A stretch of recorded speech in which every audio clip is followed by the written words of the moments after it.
An amazing but controversial aircraft. It's different, and it scares people. It's got cutting-edge technology, and it's going to war.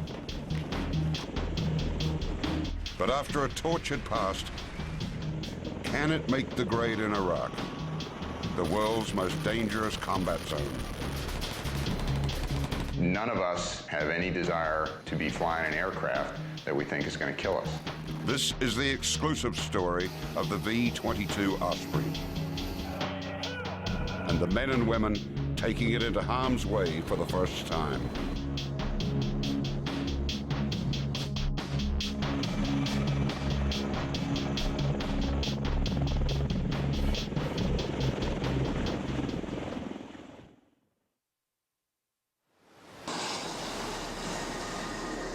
Somewhere in the Atlantic, a naval warship is on a special mission to transport a brand new fleet of 21st century aircraft across the globe to go to war for the first time.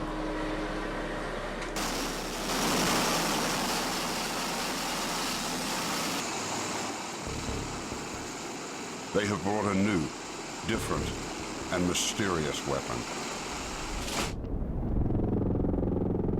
the like of which has not been seen on any battlefield before now. It's called the V-22 Osprey, part helicopter, part plane. They are headed for Al-Assad, Iraq. Your transition across the Gulf is approved. Landing at Skid Row via pilots on wrist, winds 2804.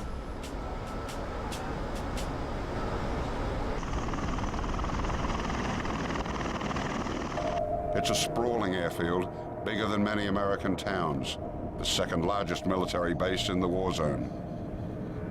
Al-Assad is known most recently as the hot spot of Iraq. The area has seen some of the most brutal combat of the war against Saddam Hussein and Al-Qaeda.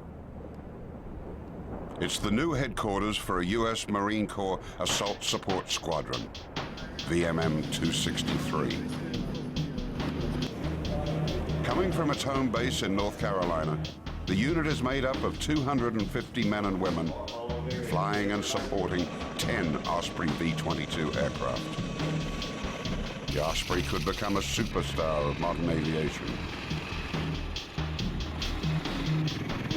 It's able to take off and land like a helicopter in the roughest terrain, fly at the speed of a plane, and climb to more than 25,000 feet, refuel in midair, and fly vast distances.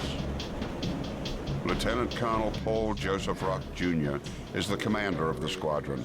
The Osprey's arrival here is a personal milestone. He has been a Marine Corps pilot since 1990 and remembers a time when the Osprey was little more than a dream. And for a long time, the V-22 was probably categorized as an urban myth. It was out there somewhere, somebody was working on it. You knew somebody who had seen one once. Seeing it was like seeing Elvis or Bigfoot. Rock started as a test pilot for the Osprey in 1997 and has been flying it ever since. He thinks the Osprey is made to order for the war in Iraq. From the standpoint of taking it to the bad guy, you got a lot more options. On her second deployment to Iraq, Captain Elizabeth Akaraba first flew helicopters in combat in 2004 and understands the challenges of the battlefront. I think the V-22 has fit into just about any and every mission that's out here. This is an aircraft, could take off vertically, fly 8 hours, and land pretty much anywhere. You don't need a 10,000-foot runway or whatever. If you need to land in the middle of a soccer stadium, or you need to land within the confines of an embassy compound, or you need to land right outside some bad guy's house because you're doing a hit where the grunts are going to go get them. I mean, that is what it really brings. I mean, it's a whole lot more flexibility in moving combat power around. Captain Sarah Fabersoff is another pilot with the squadron who will be flying the V-22. It's new technology, a completely new technology. You're going from a helicopter and turning it into an airplane. It is a transformer like you see in the movie. The big question the squadron faces: Can the Osprey prove itself in the reality of warfare? Among the most expensive aircraft of its type ever invented, the Osprey cost more than $20 billion to develop. The price tag for 458 of them, more than $50 billion. But there's much more at stake than just money. The evolution of the Osprey also has been written in blood. 30 men died in notorious crashes of the Osprey in the 2 decades it took to develop. Can the Osprey escape its dark past? What has been called the world's riskiest plane has come to Iraq, perhaps the world's riskiest place to find that out.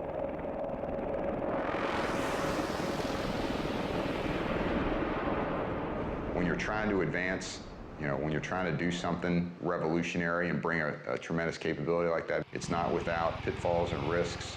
Yeah, this is an aircraft that's had an extended developmental history, and it is a revolutionary technology, and it's different, and it scares people.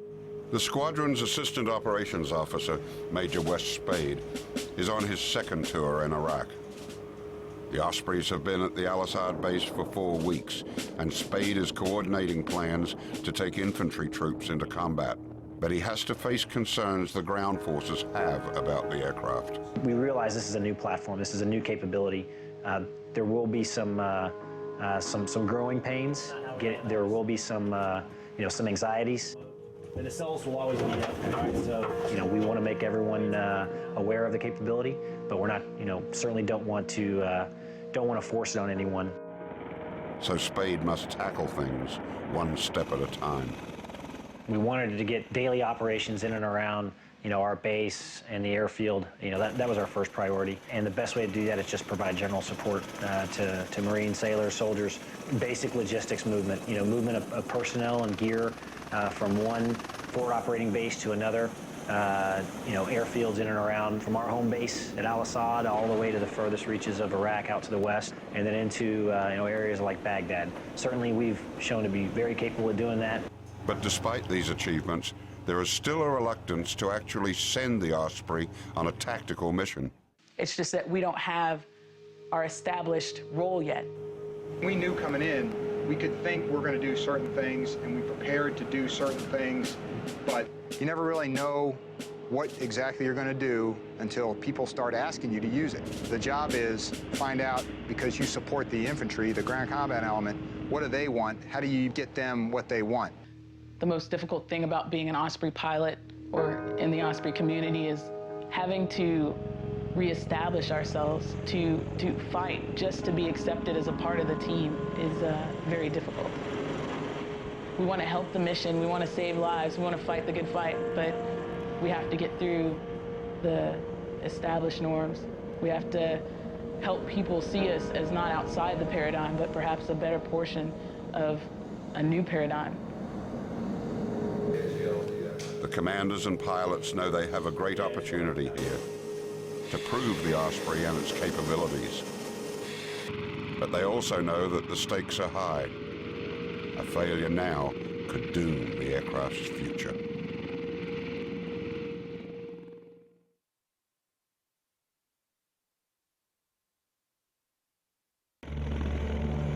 A Marine Corps aviation squadron is putting the world's newest aircraft to the ultimate test in the brutal sands of Iraq. The squadron, with the improbable call sign of the Thunder Chickens, comes with a vibrant history that explains its name. First activated as a Marine transport unit in 1952, the squadron gained fame in Vietnam, flying the legendary double-rotor helicopters called Sea-Knight CH-46s, or Frogs, that became a symbol of that war. Known at first as the more regal Thunder Eagles, the squadron became the Thunder Chickens when there was no word in the Vietnamese language for eagles. So chickens they became, and chickens they remain. In 2005, the Marines began to phase out the Frogs. The old squadron was shut down and relaunched in 2006 for the Ospreys, a new unit dedicated to a new aircraft. There's something called a plank owner, which is a tradition in both the Navy and Marine Corps, that if you are part of a new squadron or a new unit standing up, you're called a plank owner. And if you look at all the Marines here at VMM 263, we're all plank owners, meaning we started the squadron together as VMM 263. And the squadron sergeant major says they knew what they were getting into. The time and service of the majority of Marines in my squadron are post 9/11. They joined the United States Marine Corps knowing that the odds was in the favor of them coming to Iraq or Afghanistan. The leader of the maintenance crew has 3 decades as a Marine, but many on his team were not even born when the Osprey was first tested. Yet they are helping to keep aircraft that cost $70 million each in the sky. The board that shows the status of the aircraft and maintenance control, a lot of people, they walk out at night and there's, we have 10 aircraft and there's 4 or 5 red arrows, meaning down aircraft that can't fly. And they walk in the next morning and there's 10 green or blue arrows, means they can fly. And to them, it's just a magic transformation. They forget that there's, 80 or 90 human beings out there, whether it's hot, whether it's cold, whether it's raining, whether they have a hangar, whether or not, those planes are going to get fixed that night. And those are those 18, 19, 20, 21-year-olds out there that they're out there fixing an aircraft that you're going to put 24 Marines in and fly them into a hot LZ. They may be young, but they're not just maintenance men. They've actually made changes in how the aircraft is put together. And when we got this, there was a lot of things that they actually took our word for it, looked at it, evaluated it, and changed it. And they started seeing the logic of it and why we came up with those ideas. To actually realize that something you saw that you were like, hey, that could be better, and you say that and they actually do it. Some of that actually, it turned out pretty cool. My father's exact words is that I'll be a part of history. I'll be able to work on something that's going to revolutionize the Marine Corps and the way we do things. It's a job they take very seriously. A lot of us sit there and joke that every time one of these birds go up, it's running off of our own blood, sweat, and tears, and that's exactly how it is. We've been on it, for most of us, for quite a few years, and we worked on it so hard that this is our family, and these are our children, and it was probably the proudest moment of my life seeing it land on this flight line out here in Iraq. But these youngsters also have some high-powered veterans they can turn to. Jerry Greer and John Allen are 2 of the 14 engineers and mechanics assigned to the squadron from the company that invented, devised, and manufactured the Osprey. With a chance to take a new aircraft into combat for the first time and to prove what this aircraft can do was something I didn't want to miss. Everybody always jokes that Jerry invented the V-22. He's been around it since '88. And Jerry is still excited about the Osprey. It's got stuff in it that's never been done on any other aircraft. I don't know, I think it's pretty cool. It's definitely different. I mean, just even coming here, people see the airplane and they just do not know what they're looking at. So yeah, the gee whiz factor is fairly high. By design, the Osprey lives up to its reputation as both a helicopter and a plane. What are rotors on takeoff become airplane props in the air. Basically, is it an airplane, is it a helicopter? It is both and neither. In fact, the Osprey has incorporated some of the best attributes of both helicopters and fixed-wing aircraft.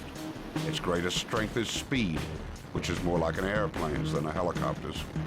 While the world's fastest helicopter has reached a speed of 249 miles per hour, the Osprey can top it at 360 miles per hour, with a cruising speed of 317. Like a first-class race car, the Osprey's horsepower is awesome. Each of its 2 engines puts out 6,100 horsepower, almost double the power of most helicopters. Another advantage, the Osprey can fly more than 1,000 miles without refueling. In combat, that means the Osprey can safely fly a radius of 430 miles from its base. For the commanding general of al-Assad, that puts his entire region within reach. It opens greater options for you from, say, al-Assad and cover the entire battle space in 30 minutes. The Osprey can reach heights unimagined in the best helicopters, up to 26,000 feet. And it can get to that ceiling at almost 12 meters per second. The Osprey's speed and altitude make it a difficult, elusive target, with flares that increase its survivability against heat-seeking missiles. It's also manufactured with carbon fiber, a futuristic, high-tech layered material that is as strong as steel and able to absorb ballistic damage and limit its spread from the point of impact. For self-defense, the Osprey is outfitted with one weapon, a .30 machine gun mounted on the plane's loading ramp, which faces backwards. Plans are in the works to add a forward-facing, 3-barrel Gatling gun in the near future. The technical wizardry that makes the Osprey both a plane and a helicopter is contained in huge devices known as nacelles, pieces of equipment that sit like pods on the wings outside the plane and just behind the cockpit. The nacelles are what move the blades back and forth into different positions, up as a helicopter, down as a plane. As far as the nacelles themselves rolling up and down, there's a giant screw run by a hydraulic motor. Once again, electronically controlled from the cockpit. Wherever they request them, the screw turns and moves the nacelles up and down. What is perhaps most stunning is that the pilot does it all with the touch of a button, a very tiny button, no bigger than a quarter, that moves the 7,000-pound nacelles that change the Osprey from a helicopter into a plane and back again.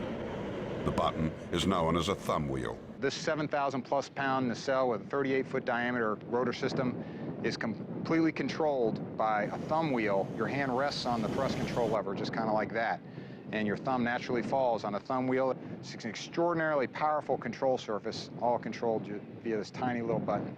Kind of a standing joke that we have when guys, pilots are wrestling around. You know, we always protect our left thumb, because if that goes down, then, you know, then the pilot's hard down. In the practiced hands of Marine Squadron VMM 263, the Osprey now stands poised for duty in the desert sands of Iraq. More than 20 years ago, in another desert not far away, the idea for the Osprey was born. In 1979, more than 3,000 extremist students in Iran seized the U.S. Embassy.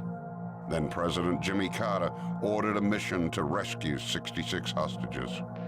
Planning for this rescue effort began shortly after our embassy was seized. But the mission was a disaster, ending in aircraft crashing in southern Iran at a remote location codenamed Desert One. To my deep regret, 8 of the crewmen of the 2 aircraft were killed. That disaster led to demands to develop a new type of aircraft that could not only take off and land vertically, but also could carry combat troops and do so at speed. By 1982, a partnership of Bell Helicopter and Boeing had won a U.S. government contract. They had Ospreys on the drawing board and later in testing. The plane first took to the skies on March 19, 1989. But with costs quickly doubling, the Osprey ran into major political opposition. Worse than that, the Osprey also encountered a series of crashes. The first crash occurred in 1991, with all crew members miraculously escaping alive. In 1992, a second crash killed 9 on board, 4 Marines and 5 civilians. But the worst was yet to come.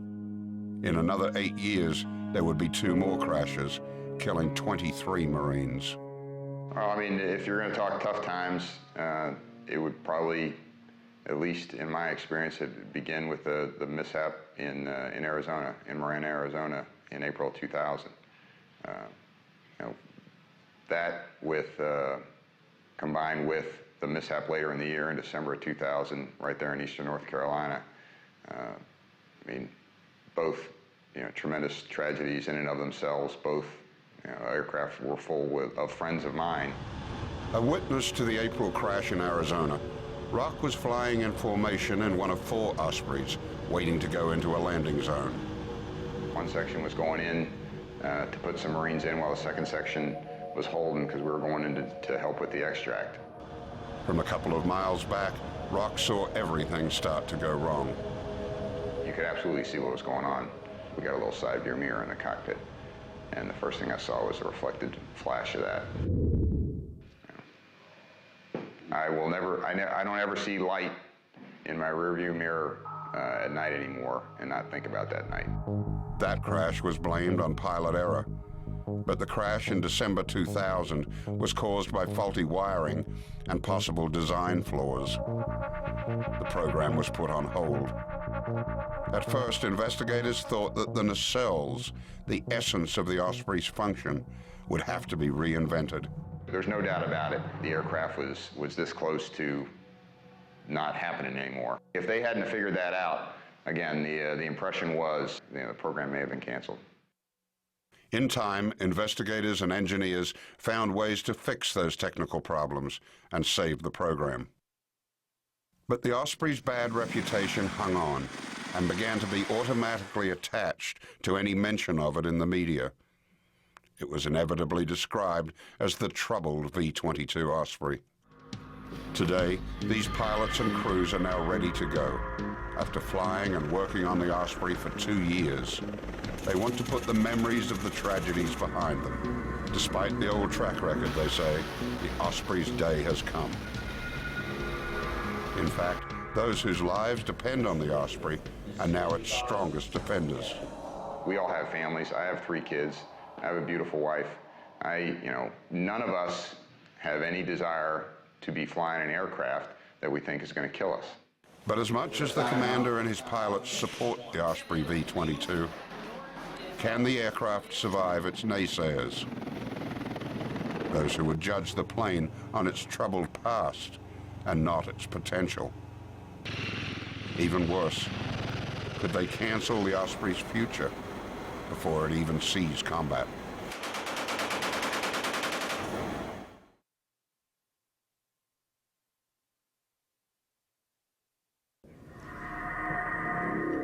Finally, 2 months after the V-22 Osprey arrive in Iraq, the revolutionary but controversial aircraft is assigned to carry troops into combat. But we're going to be working this area. The squadron has been ordered to prepare for assault missions, to carry teams of Marine infantry forces on the offense into the vast deserts of western Iraq's Anbar province. It's a brutal region made famous by the Battle of Fallujah. Some see it as the crucible of U.S. efforts in Iraq. Osprey Crew Chief Joshua DeBoer knows all too well how bad it's been and how valuable the Osprey can be. He first served in Iraq in 2004, flying as a crew chief in a CH-46 Sea Knight Frog helicopter, the Osprey's predecessor. In the Battle of Fallujah, DeBoer was in the lead chopper returning to base after dropping off troops when his helicopter came under attack from rocket-propelled grenades. Just south of Fallujah there, we took RPG fire, and one of the RPGs hit us. It took out one engine, our electrical power, and our hydraulic power all in one shot. So we didn't have a lot to work with, needless to say. DeBoer and another Marine were in the back of the Frog. Flying at about 100 feet off the ground, the pilots decided to try to make it back on one engine. But then fire broke out in the back of the helicopter. We tried to put it out. We couldn't put it out. Meanwhile, the entire time, the fire's getting bigger and bigger and bigger. With the flames now wrapping around them, DeBoer and his partner were trapped. I'm guessing between 20 and 50 feet, my other crew chief probably jumped out of the aircraft while we were still in the air. We hit the ground. The impact threw me into the cockpit face first, smashing my face against the instrument panel. The helicopter crashed and burned. Amazingly, everyone on board escaped alive, although several with serious injuries, including DeBoer. 30% of my body with second-degree burns and lacerations to my face. You could actually see my skull in a couple of spots. It was kind of cool. His trip to hell and back taught him one big lesson, that it is better to fly high and fast, as in the Osprey, and stay far away from ground fire. I feel safer flying faster and higher in this aircraft than I do at 200 feet and half the speed is what we do now. I do not fear for my life anytime I fly, so. As they prepare for their new missions, the pilots and crew chiefs gather in their ready rooms, top secret, high-tech centers lined with maps of the region and equipped with sophisticated computer programs. Here they plan every moment of the missions they face, every corner of the terrain over which they will fly, and every challenge they will encounter. As both a pilot and a ground forces commander, Major Bob Brody has considerable experience in the Anbar region. He thinks the Osprey is a particularly good fit for this battle space. It has some unique capabilities to land in desert terrain that would be very difficult for a helicopter to land in, which is going to enable Marines to get into places that we couldn't get into before. I think if we maintain flexibility and can go after very small targets very quickly, what we do is we deny the enemy the ability to maneuver. And we interdict them, we disrupt them to the point where they can't mass and they cannot attack us. For the first time, the Osprey will face a tactical mission. The big moment is here. 6 other aircraft will join the Ospreys on the missions. With 24 hours to go, all aircraft and infantry commanders converge to finalize exact logistics and what role each of them will play. Good afternoon, gentlemen. I think you all know me, Major Brody, call signs BAMS. Here's obviously from our planning preparation for this thing this is a very complex mission in comparison to what we're used to be doing. So I think that it's going to require that everyone's on their A game for tomorrow, above and beyond what we're used to. There are still plenty of ground commanders who remain skeptical and worry about putting their troops aboard such a controversial aircraft. One of their major concerns, the Ospreys lack the ability to auto-rotate, an emergency maneuver executed by helicopter pilots if their engines fail. In auto-rotation, a pilot uses downdraft to get the rotors spinning as fast as possible to regain control of an aircraft and soften a crash landing. Because of its different design, the Osprey can't do this maneuver. But the team is confident they don't need auto-rotation. With its awesome horsepower, the Osprey can fly on one of its 2 engines in an emergency. And the chances of having 2 engines stop working at the same time are minuscule. I can't imagine both engines, receiving battle damage at the same time. If both engines are shot up, you probably have other issues, and auto-rotation is probably the last thing you're going to have to think about. But there are other problems. In part because of its speed, one of the real challenges will be how to fly the Osprey at safe distances from other aircraft. Deconfliction, or keeping space between all the aircraft on the missions to avoid collisions, is an object of concern. Deconfliction and working and operating around other aircraft, it's a serious business. It's honestly a meeting of the minds. It's a roundtable discussion, figuring out where assets need to be, and that is the next step. You can deconflict by altitude, by time, or by lateral, just by slapping a boundary down. Hey, you own this side, I own that side. This aerial ballet, and which is what it's going to work out to be tomorrow. And I know we'll do well, but just remember that the reason we're out there is to interdict, disrupt, and conduct, scouting and screening. And I think we're going to learn a lot tomorrow out there. The moment of truth is fast approaching. Tensions are high. It has taken decades to get to this point, but the squadron knows the morning will come quickly.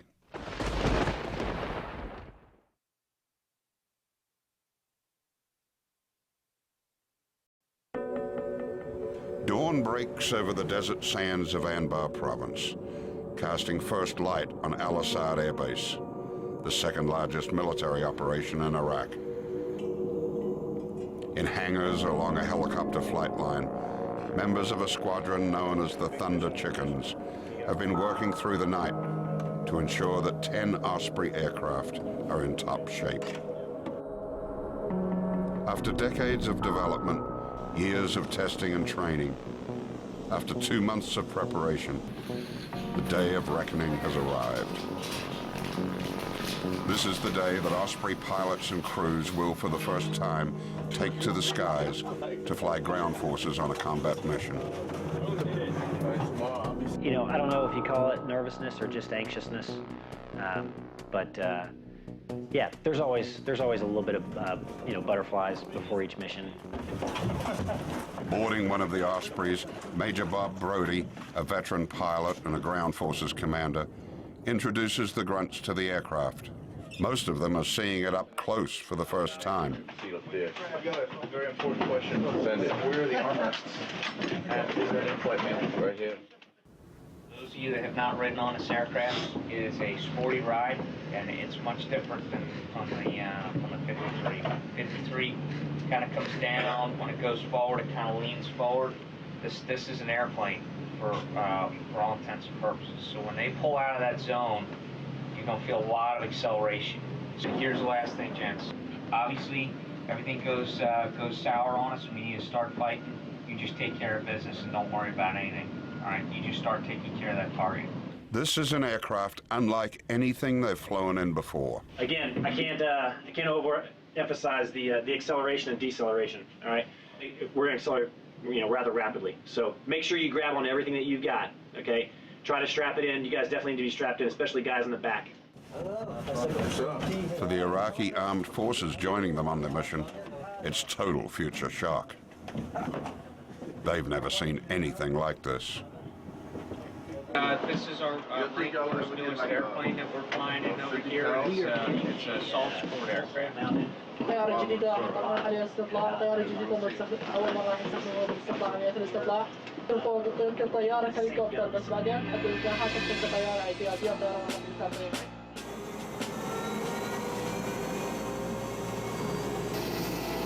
Their first missions will take 2 days of flying.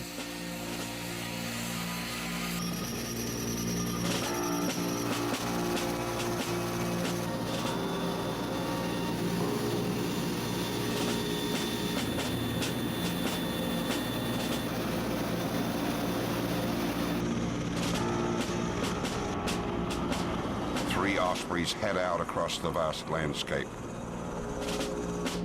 joined by a Huey attack helicopter and a Super Cobra gunship.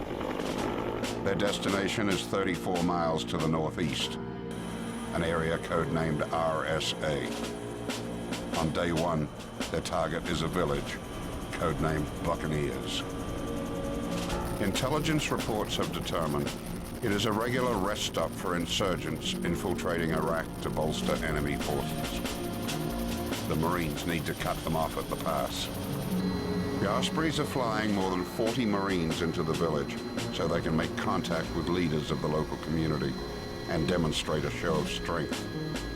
They plan to go door to door in search of suspects. But first, they must get there safely. Armed with Hellfire missiles, rockets, and heavy-duty machine guns, the Huey and the Cobra carry the firepower to act as escorts for the mission.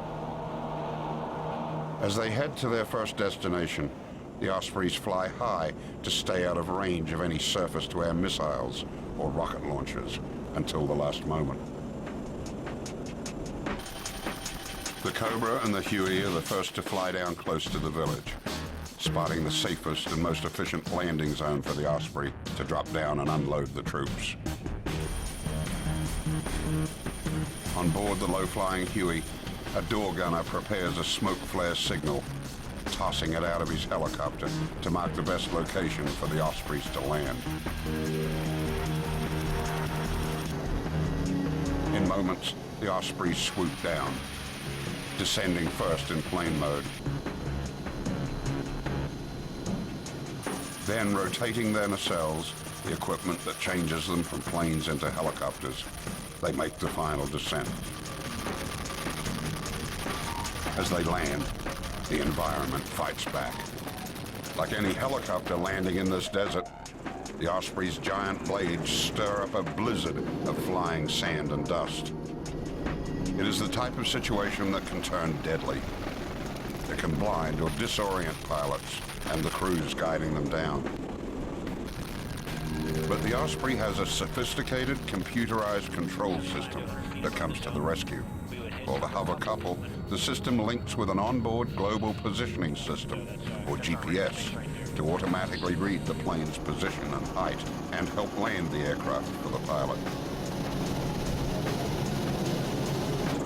Once safely on the ground, the Osprey pilots have another technical advantage.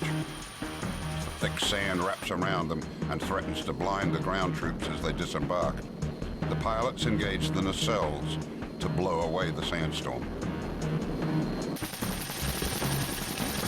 Once it's clear, the Marines' infantry forces hit the ground quickly, fanning out around the village. They will stay on here as the Ospreys again take to the skies and return to base. Security in Anbar province has improved enormously since the first Marines arrived here in 2004, but the enemy is still a serious threat in this region.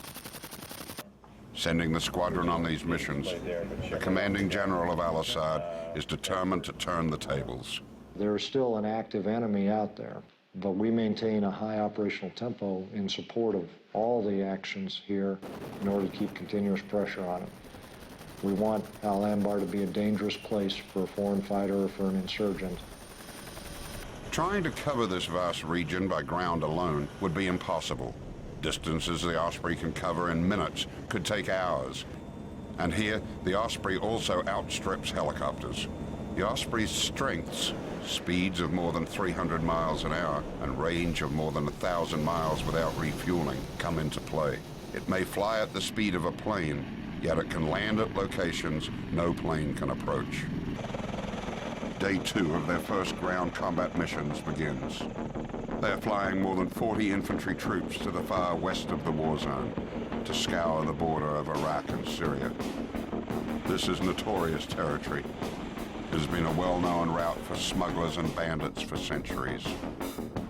Today, insurgents are coming this way. This operation includes a small armada of aircraft. Their targets are a multitude of hiding places, visible only from above. Distant side roads, ravines, wadis or dried up riverbeds, and even small caves. Huey and Cobra pilots flying escort lead the search. The Ospreys stay high until a Cobra pilot spots a cave they've been seeking. Intelligence reports have indicated this could be a storage location for a cache of weapons and explosives being smuggled across the country.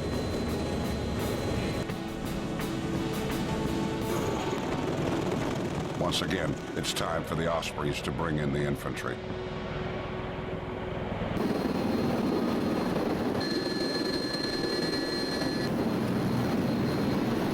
Once again, the troops hit the ground. The Ospreys wait while the infantry forces close in on the cave. But it's a dry hole. If it has been used as a weapons storage facility, it's now been emptied.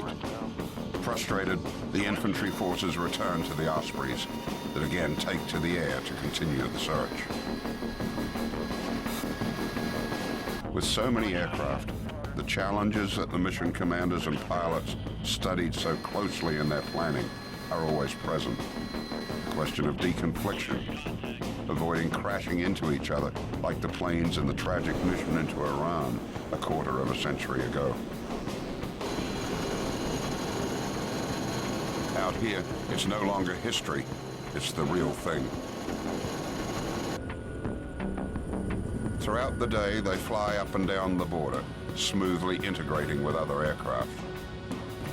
As they return to base, it's been 2 days of combat operations. And it's been a long 2 days. For the pilots, it's been tough flying. For the crews, it's been an exhausting mission. They have faced several tough tests. But the men, women, and the aircraft have met them all. despite coming up empty-handed against the unseen enemy. Despite the hardships, it's been a smooth operation. The Ospreys have proved they are ready for combat. They can get troops where they need to go. They can do it in the toughest environment. And all along, the Osprey's technology has proved vitally important. The aircraft that some claimed could be a disaster in a war zone like Iraq, simply performing smoothly and without incident, has become a benchmark of success. These Ospreys have risen to the challenge, proving that their attributes far outweigh their past failures, most of which are now more than a decade old. The men and women of the squadron feel good about what they have done.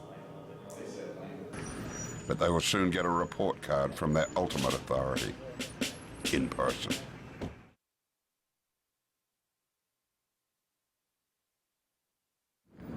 Daily life in Iraq is no day at the beach. But for the squadron known as the Thunder Chickens, it has its moments. On the Osprey's windswept flight line, Captain Michael Parrott has just returned from his first mission flying as the commander of his aircraft.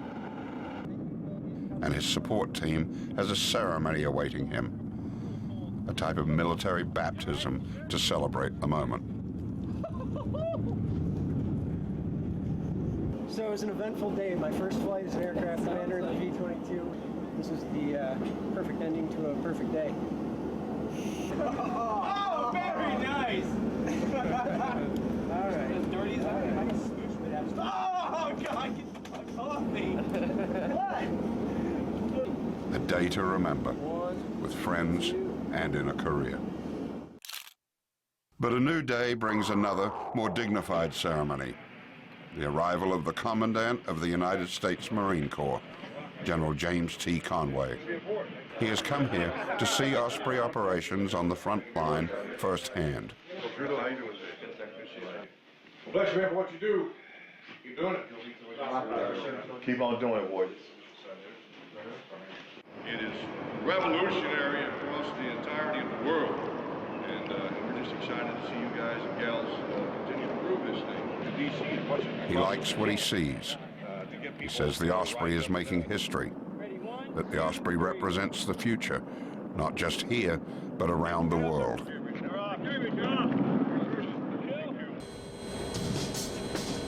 While the aircraft's introduction to the battle zone has been incremental, its advocates say its future is unlimited. It is a superior aircraft that is going to support Marine Corps aviations and take us to places that we don't even know about yet, I don't think. I won't tell you this is the future of the Marine Corps, but the concept, to me, is the future of all aviation. While this feels familiar, because some of us have been to Iraq before, all new experiences and all new mission planning. Everything is somewhat new. It has an old flavor and feel to it, but it's all new. That's what these pilots hope for, a new day and a new chance for an aircraft they say deserves both. There's definitely an evolution that the aircraft is going to have to go through in order to be used to its full potential. You know, it's all about just trying to find out how to leverage the capabilities that each one can bring to best effect. Carry more, go faster, go farther. Those are all kind of raw capabilities. You only find out what the aircraft can do when it's stretched by people asking it to do things. I think we're doing the job, and people, as they get more comfortable with us, as they get more interaction with us, as we get integrated, they're falling in love with the airframe.